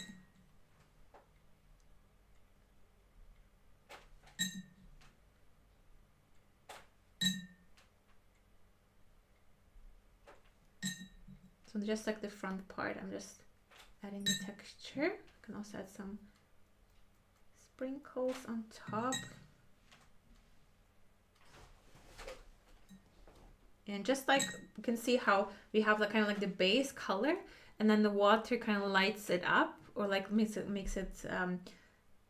reveals the highlights. And because I mixed the purple, I have a little bit of like kind of like yeah, a little bit of stained areas that look through. So it's not just white of the paper, but actually a little bit of blue. I put it flat now, the paper. And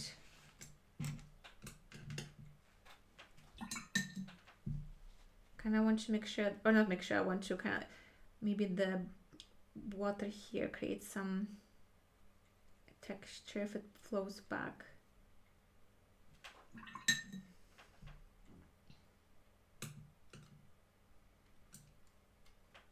Yeah, so we can also again go back with like darker paint if you want, like, and draw with that, like just reintroduce some darker areas. But this is the fun part where you can just play and experiment and be messy. Like if we start painting every single blade, every single flower, like I mean, there are times where you do want to do that when you maybe it's close up, like you will actually focus on the flower, like the actual like piece of it. But if it's like a field and it's not, the reason why I wanted to keep it very loose and rather textured is because when we paint a landscape and we see like the vastness of the field and everything, we don't see all the blades, we don't see all the details. Everything is just almost like a sea of color and patchiness and like blobs. And this is how we can achieve that while still capturing kind of the essence of what we're painting. So I think capturing the essence of what you're painting is where you can get very creative with, like if you know, okay, I'm wanting to paint this, use my reference, and I really like the flowers and like the mood and things like that, then you capture it, only focus on that. You don't focus on like, I need to make sure every single detail is exactly as the reference, because this is not the main thing. You capture the atmosphere, you capture the maybe the feeling. So it's like, do you really need the detail there? Like, or do you think you need because it's there in the reference? So kind of like thinking, okay, like how can I capture it in a simplistic way, minimalistic way, where people still can say, oh, it's probably a lavender field, or oh, it's probably a tulip field, or an ocean or something like that. Because you know, the ocean is usually this color and usually this pattern, but it's not like, if you don't follow every single ripple or something like that, it doesn't mean that it doesn't look like water anymore. So as long as you capture the essence, that's more than enough.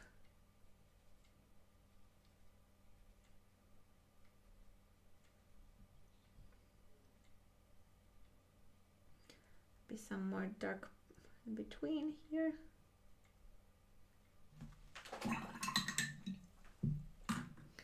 Let me check the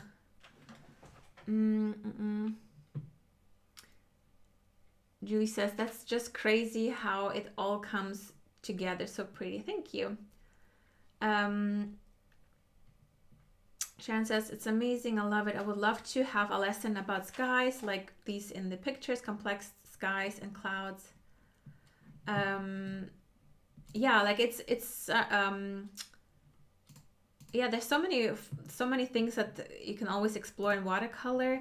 Like what's going on here? I think, yeah. Yeah, inside my watercolor membership, we always like really go deep into like, okay, this is the reference, or okay, we want to paint that. Like, how do we capture that? Like, even like with clouds, like there's so many different clouds and different angles of clouds. You can capture it in so many ways, and even the color scheme can change the whole atmosphere.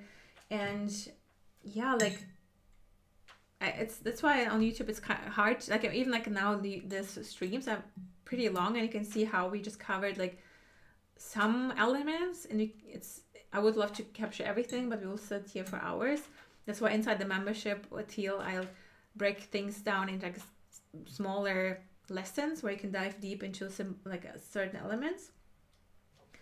But yeah, and the reference, definitely, like there's so many, there could be the complete study of skies, I think. So maybe this is actually a good project idea. Explore different skies.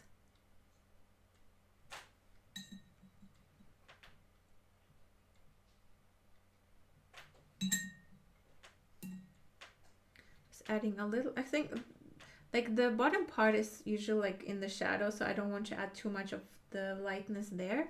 Rather maybe add more darkness back.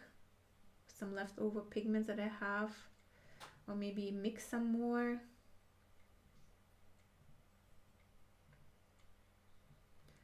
Some more pink.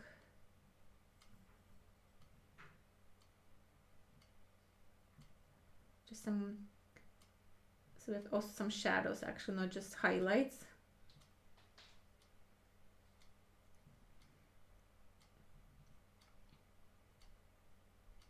Like if the shine disappears, like on top here, I don't see any shine. That's why I don't touch this area. Otherwise I get hard blooms that I don't want. Like as long as it's still shiny and I like things spread out, I can still work on those details. But if I don't touch this part for too long, it starts drying and then I can't really go back there anymore. Otherwise I create blooms.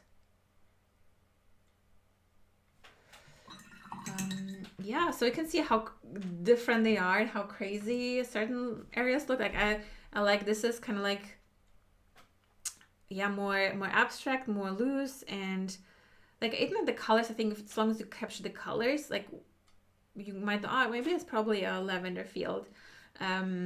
Or the texture, like if you capture the texture and it's like, I don't know, a certain color that's maybe it's just black and white, but you capture the texture of a certain element that you're painting, like the flowers or like even anything. If you essence, like the essence of what you're painting, that even like they lay out the texture and you paint with black and white, it's already like we can play with so many different things. Like the color is like the next thing, but texture, the layout, not even like the way the flower, for example, grows, the texture, and then you can really play with the rest. So this kind of, I forgot to add my tape around here, but that's fine. Like you don't need to over complicate. You can see how messy my desk is. Good thing I'm not painting with oil, like this would be a pain. With watercolor, just wipe it all away like nothing happened, and then with oil it will be a disaster. So thank goodness I'm not an oil painter. I will be forever be cleaning, or maybe gave up already on cleaning, I don't know.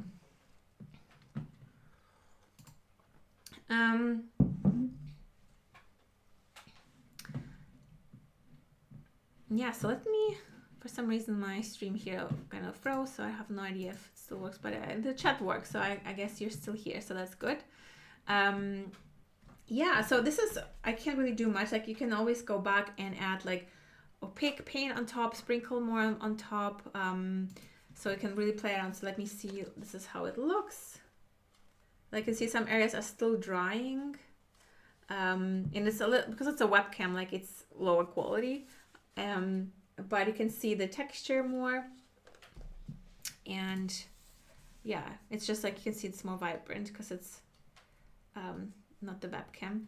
And I like to, when I paint my painting, I usually like to go in front of the mirror and then hold it mirrored, and then I can see, because now here this is more texture, but sometimes when I paint I like to actually like, yeah, go in front of the mirror and hold the paper like towards the mirror so I can see it from a different perspective, and then it allows me to see, okay, this looks a little off, or maybe I like the opposite layout better where it's flipped, or I can see, oh, this is a little crooked here, or I need to tweak that. Because sometimes when you paint something and it looks straight down the whole time and you see it this way, it's hard to see, like even if it's correct proportions, if it's like maybe something is off. So looking at the reverse, like mirrored, or even like upside down, like if you paint, for example, an object like a vase or something, or vase, I don't know how it's a vase,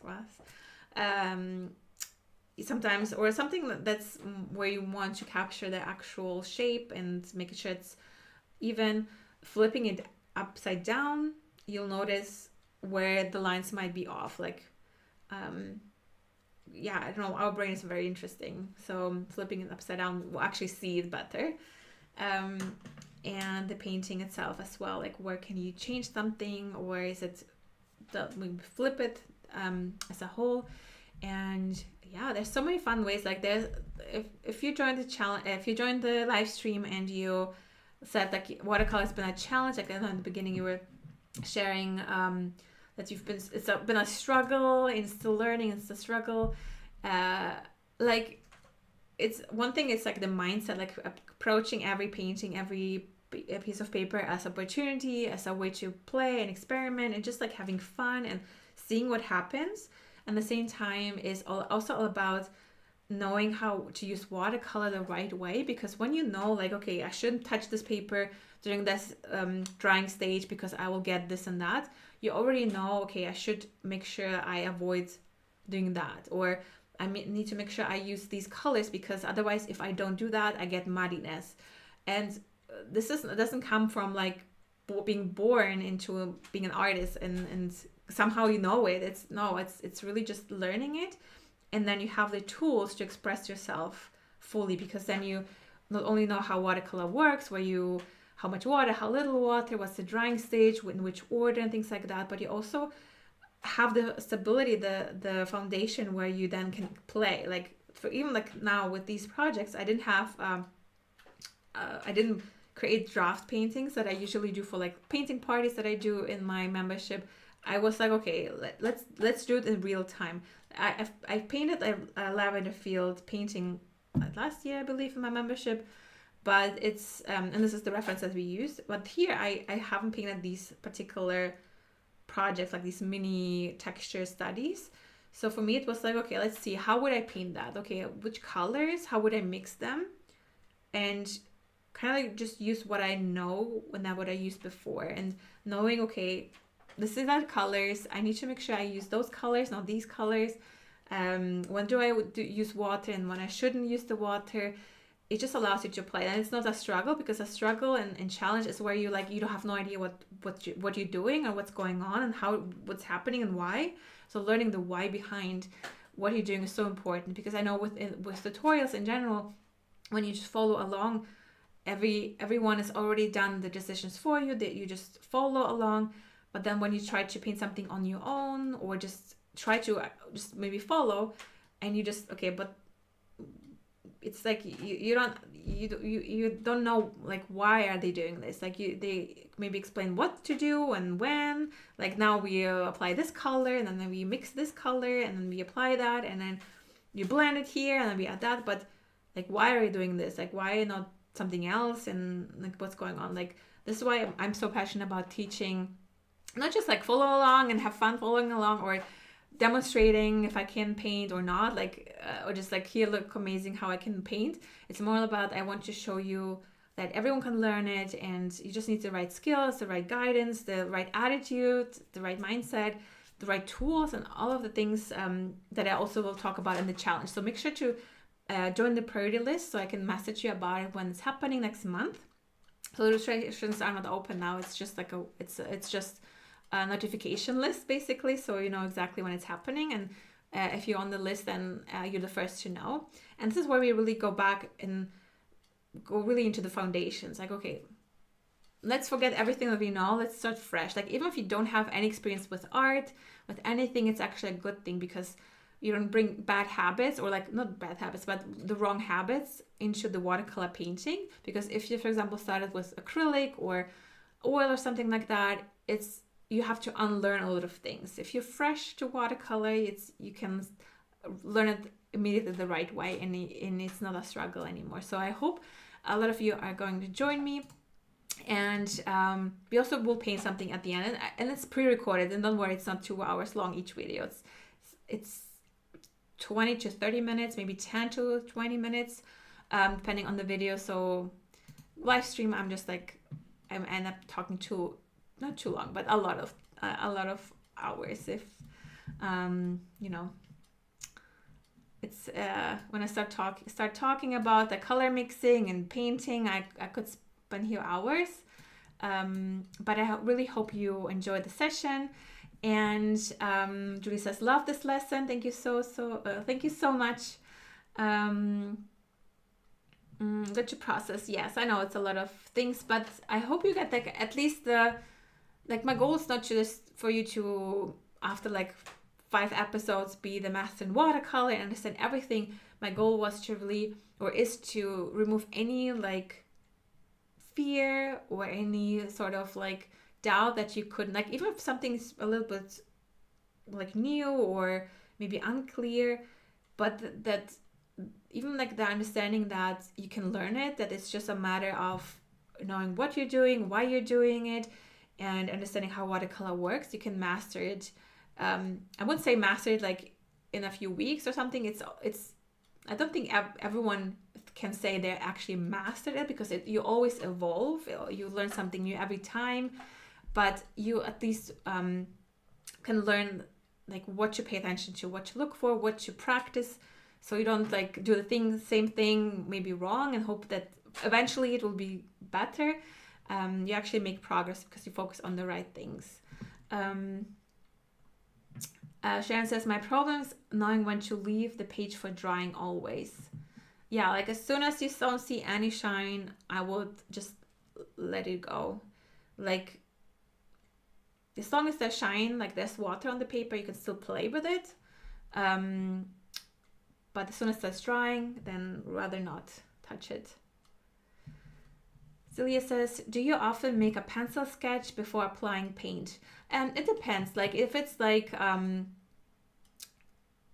simple project where it's maybe you paint an ocean scene or something, yeah, I might add like maybe a line where the horizon is or where the sand is a little bit, but I'm not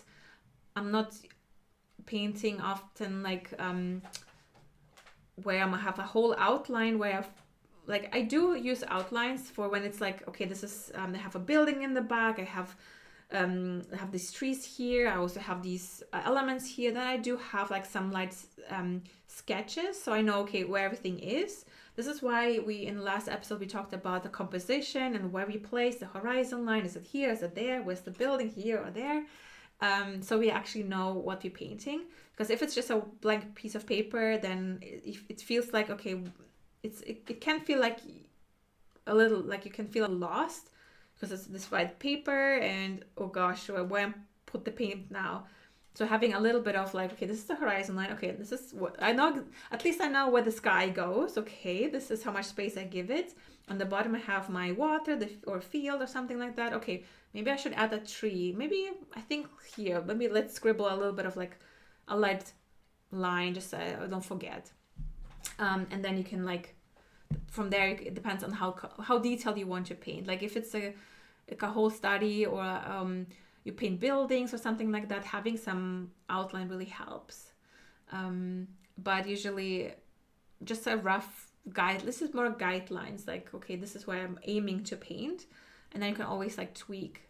But if it's like something very specific that you actually absolutely need to have the right proportions and like elements, that exactly this is how it looks, then having an outline really helps. And you don't need to be able to even to draw, like you can literally just use the reference and just trace it. Like I know there's a whole committee of people who probably, if you don't draw and paint just like that without if you trace it, you're not a real artist or something like that, they're probably just saying it to feel better about themselves. I don't know, because like I literally just recently learned about Ariel, the I wouldn't say cartoon, like, yeah, the cartoon from the 90s, I believe. They actually used actors that played the whole area, like the whole movie, and then they used the actors as the reference. Like they didn't just sit there and started drawing. They had actors play it, and then they used the actors, the actual movie as the reference to a drawing. And yeah, there's so many, yeah, it's, I don't know, like if it works for you to use outlines, to trace it, to use Photoshop to test out ideas, like this is a whole process. You decide how your process looks like. I mean, this is a whole different topic that we started talking about, but don't feel like if someone has told you you should be able to do this and that, if you don't do that, you're not a real artist, blah blah blah, don't listen to them. Like, do whatever works for you. Yeah, so I'm really happy that you joined us as our community and me for this painting session where we really just played with colors and water and paint, and I hope I gave you some ideas and inspiration to just play and have fun. Don't worry about the whole end result immediately. Just divide it into, like last week, maybe you want to catch up on or watch the video about composition, things like that. And today we talked about color and what kind of like texture or what techniques might be using. And next week we actually will paint a small version of a painting where we'll put everything together that we talked about last week, this week, and yeah, create a small painting. And again, this doesn't have to be this large piece of paper. It could be a small one, and then you can test out. Like, you can paint 4 paintings at once or simultaneously, and then decide, okay, this worked really well, this doesn't really work so well, I like this version more. And then once you have that, you can expand to a larger painting and then paint it larger. So if you take like these steps, like small steps towards the painting, you don't have this whole like end result, this is what I need to paint, this needs to look exactly like I envisioned or like the reference. This way you only focus on the end result. But if you divide it into steps, into different sections and different phases, it's a whole journey, like a whole exploration of and whole practice of different paintings, different elements that you get to enjoy and be creative with, like, and then you put it together into an actual like painting where everything is put together. Like last week when we talked about the composition, things like that, just even like the idea of like how would we design it, like this whole this is a whole fun part in itself. Like, it's just like you get to enjoy and experience, I guess, the whole process even more when you focus on different elements and see it as the opportunity to have fun and enjoy and learn and paint and think about how to create something. So I really hope you enjoyed if you joined us from very first episode, if you just joined us now, I hope you enjoyed it so far, or maybe the first episode if you watch it today. And I'll see you next week, hopefully. And next week it will be a Saturday where we're going to put paint to paper. And also, if you're struggling with watercolor and you want to kind of like, okay, I want to finally enjoy the painting process, I want to learn it properly, I want to understand what I'm doing, make sure you join the Paint to Paper Challenge.